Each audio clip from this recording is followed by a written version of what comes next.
ඇපෙන්ඩිසයිටිස් ගැන ඔයා මොනවද දන්නේ? අද අපි මේ ගැන කතා කරලා බලමු. ඉතින් උණ්ඩුකුපුච්ච ප්‍රදාහයෙන් නැත්නම් ඇපෙන්ඩිසයිටිස් කියලා අපි අදහස් කරන්නේ අපේ මහාන්ත්‍රයේ සීකම් කියන කොටසේ තියෙනවා සිහින් දිගටි ශරීර කාර්යයක් සඳහා කිසිදු දායකත්වයක් දක්වන්නේ නැති කොටසක්. මේකට අපි කියන උණ්ඩුකුපුච්චය කියලා. ඉතින් මේ උණ්ඩුකුපුච්චේ විවිධ ද්‍රව්‍යයන් වලින් අවහිර වෙලා ආසාදනයට ලක්වීම නිසා තමයි උණ්ඩුකුපුච්ච ප්‍රදාහය ඇති වෙන්නේ. මේ සඳහා මල පහ වෙන්න පුළුවන්.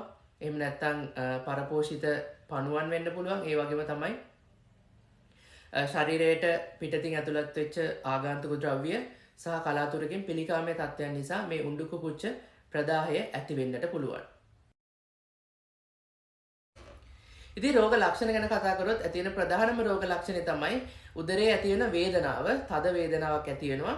මේක මුලින්ම ඇති වෙන්නේ නාභි ප්‍රදේශයේ. නාභි ප්‍රදේශයෙන් ආරම්භ වෙලා ටික වේලාවකින් උදරයේ දකුණු ප්‍රදේශයට මේ වේදනාව ගමන් කරනවා. ඒ වගේම තමයි තවත් වැදගත් ලක්ෂණයක් තමයි මේ උදරයේ දකුණු පස ප්‍රදේශය තද කරලා අතහැරියන් පස්සේ ඔයාලට දැනෙන වේදනාව වැඩි වෙනවා. මීට අමතරව ඔයාලට කෑම අරුචිය, ඔක්කාරය, වමනය සහ මද උණ ඇති වෙන්නට පුළුවන්. ඉතින් උණ්ඩුකුපුච්ච ප්‍රදාහය වෙනත් ඇපෙන්ඩිසයිටිස් හඳුනා ගැනීම සඳහා අපිට පරීක්ෂණ කීපයක් භාවිතා කරන්න පුළුවන්. විශේෂයෙන්ම අල්ට්‍රාසවුන්ඩ් ස්කෑන් එකක් මගින් ඇපෙන්ඩිසයිටිස් තියෙන බවට බොහෝ විට හඳුනා ගැනීමේ හැකියාවක් තියෙනවා. මීට අමතරව අපිට CT ස්කෑන් එකක් මගිනුත් හඳුනා ගැනීමේ හැකියාවක් තියෙනවා. මීට අමතරව ඔබට ආසාදනයක් ඇති බවට හඳුනා ගැනීම සඳහා අපිට රුධිරගත සාම්පල් අපි පරීක්ෂා කිරීමක් සිදු කරනවා. විශේෂයෙන් ෆුල් බ්ලඩ් කවුන්ට් සහ CRP පරීක්ෂණ මගින් ඔයාලට ආසාදනයක් ඇති බවට හඳුනා ගන්න පුළුවන්. ඉතින් ඔයාගේ තියෙන මේ රෝග ලක්ෂණ සහ පරීක්ෂණ ප්‍රතිඵල අනුව වෛද්‍යවරයෙක් විසින් ඔයාට උණ්ඩුකුපුච්ච ප්‍රදාහය නැත්නම් ඇපෙන්ඩිසයිටිස් තිබෙන බවට නිර්දේශ කිරීම සිද්ධ කරනවා. ඒ හරහා ඔබට අවශ්‍ය ප්‍රතිකාර ලබා දීම සිද්ධ කරනවා. ප්‍රතිකාර ගැන කතා කරොත් එහෙම අපිට සමහර රෝගීන් සඳහා ප්‍රතිජීවක ඖෂධ සහ වේදනානාශක පමණක් ලබා දීම මගින් මෙම රෝගී තත්ත්වය සුවපත් කිරීමේ හැකියාවක් තියෙනවා.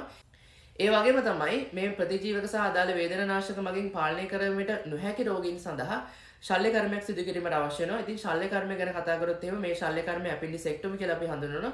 ඇපෙන්ඩිසෙක්ටොමි සිදු කරන්න පුළුවන් ප්‍රධාන ආකාර දෙකක් තියෙනවා. එකක් තමයි උදරයේ දකුණු පස ප්‍රදේශයේ ඇති කරන කැපුමක් කරා අපිට ඕපන් සර්ජරි එකක් විදිහට මේ ශල්‍ය කර්මය සිදු කරන්න පුළුවන්. ඒ වගේම තමයි උදර ප්‍රදේශයේ කුඩා සිදුරු තුනක් මගින් කැමරාවක් යොදලා ලැපරොස්කෝපි ආකාරයට මේ ශල්‍ය කර්මය සිදු කර ගැනීමේ හැකියාවක් තියෙනවා. ඒ වගේම තමයි සමහර රෝගීන්ට උණ්ඩුකුපුච්ච පුපුරා යාමකට ලක් වෙන්න පුළුවන්. එවැනි රෝගීන් සඳහා උදරයේ මැද ප්‍රදේශයේ තරමක් විශාල කැපුමක් යොදලා අපි ශල්‍ය කර්මය සිද්ධ කරන මේ අවස්ථාවට අපි කියනවා ලැපරටොමි කියලා හඳුන්වනවා. ඉතින් උණ්ඩුකුපුච්ච ප්‍රදාහය නැත්නම් ඇපෙන්ඩිසයිටිස් කියලා කියන්නේ නිසි අවස්ථාවේදී හඳුනාගෙන ප්‍රතිකාර කිරීමෙන් සුවපත් කරන්න පුළුවන් රෝගී තත්ත්වයක්. ඉතින් මේ තත්ත්වය ගණන් ගන්නේ නැතුව දවස් ගණන් සති ගණන් කල් ඇරීම මගින් උණ්ඩුකුපුච්චේ පුපුරා යාමට ලක් වෙලා අදාළ ආසාදනය උදර ප්‍රදේශය පුරාම පැතිරී යාමේ හැකියාවක් තියෙනවා. ඒ හරහා පෙරිටොනිටිසම් මාරාන්තික තත්ත්වයට පත් වෙන්නට පුළුවන්.